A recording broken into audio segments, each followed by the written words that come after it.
What up? It's your boy Wall Street, and I'm back. And today we're going to talk about the number one overall pick in the 2018 NBA draft, Deandre Ayton, because he has been bought out by the Portland Trailblazers, and he will become a free agent. And there's a lot of speculation on where he might go, whether it be the Lakers or the Warriors or what have you. Who knows?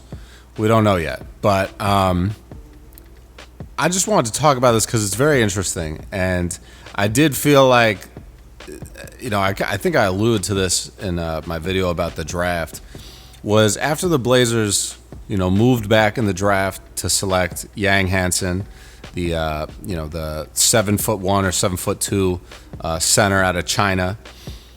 I was like, they're really I don't know what they're doing. They have so many centers, young centers on this roster. I don't know what the plan is.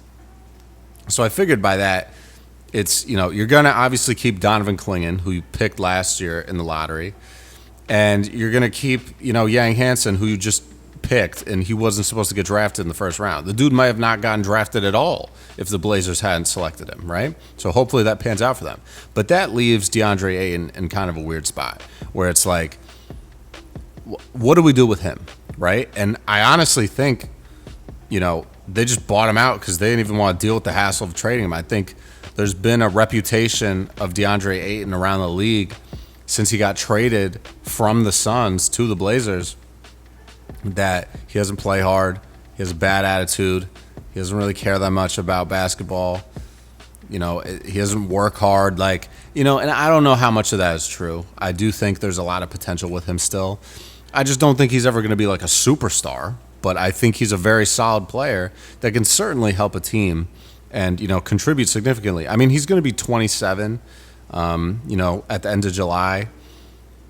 That's the prime of a player's career for the most part, entering that 27 to 30 range. That's usually when you're starting your prime.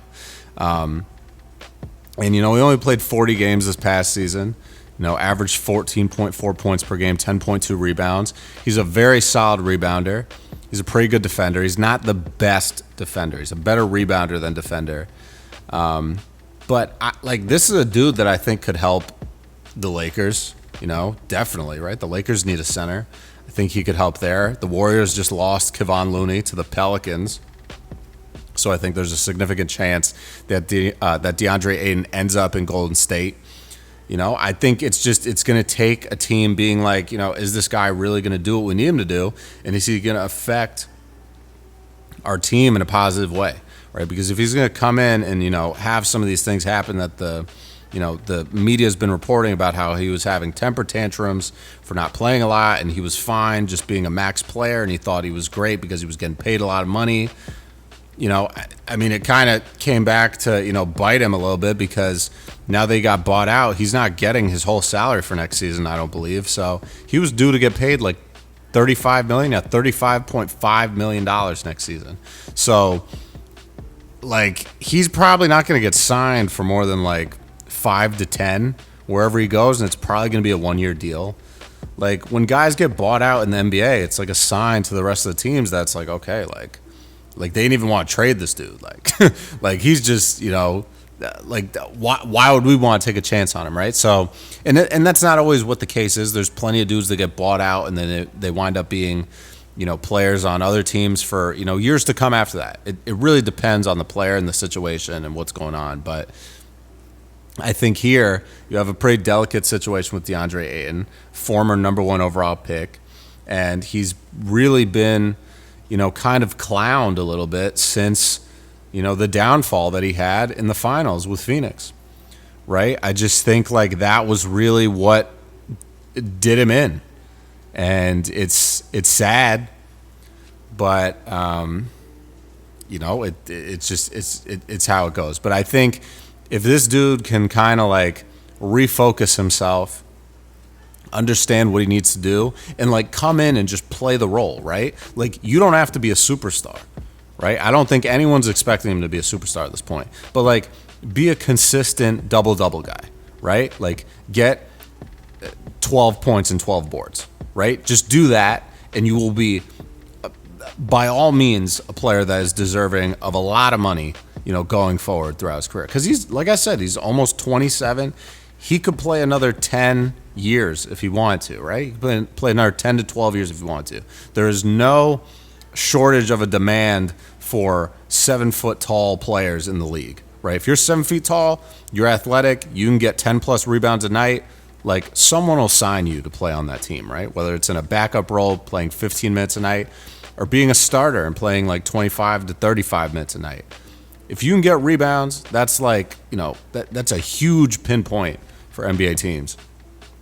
So if I had to guess where he's going to go, I would say Golden State is going to try to throw everything at him to try to get him there. I think, I think the Lakers are a close second. I think, honestly, I wouldn't be surprised if the Celtics tried to go out and get him, because it seems like the Celtics are probably going to lose out on Al Horford. But that also changes things, because there's a lot of talk saying that Al Horford's going to go to the Warriors. So if Al Horford winds up going to the Warriors, is DeAndre Ayton also going to go to the Warriors? Probably not. So then I would be like, okay, maybe you could go to the Celtics. Who knows? But if I had to pick right now, I think it's probably Golden State or LA, as in the Lakers. I don't think he's going to the Clippers.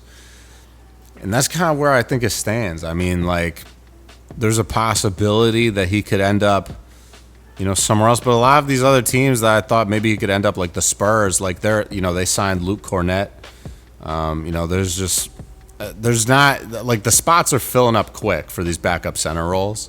And if he goes to the Lakers or the Warriors, he can probably be a starting center. So I think those are the best options for him. That's the best place he can go to, either of those, to showcase his talents, because both those teams are going to get coverage, and both teams are probably going to be in the Western Conference playoffs. So if he really wants to earn that money back and get back to being a max player, or at least close to it, I think he's got to go to one of those teams. Celtics too, but the Celtics are clearly, not really in it for this next season. They're waiting for Jason Tatum to come back, so I don't think that's likely. But we'll see what happens. Let me know what you guys think in the comments. Where do you think DeAndre Ayton will end up? Do you think he can revive his NBA career wherever he lands next? I want your thoughts, so please leave some comments down below. I'm going to check you guys later, man. Stay up, stay blessed, stay safe, stay humble, handle business, stand on business. Peace out.